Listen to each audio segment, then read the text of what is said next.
نوشتن معادله درجه دوم از روی جوابهاش یا ریشه ها. بریم با هم حل کنیم. کافیه این فرمول رو بلد باشیم. x2 منهای sx به علاوه p.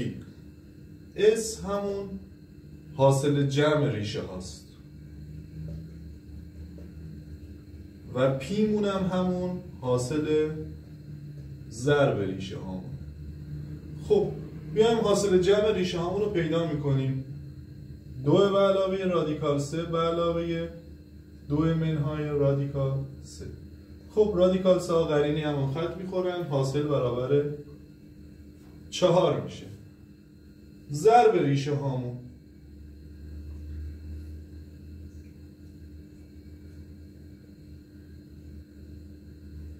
خب یه اتحاد مزدوجه.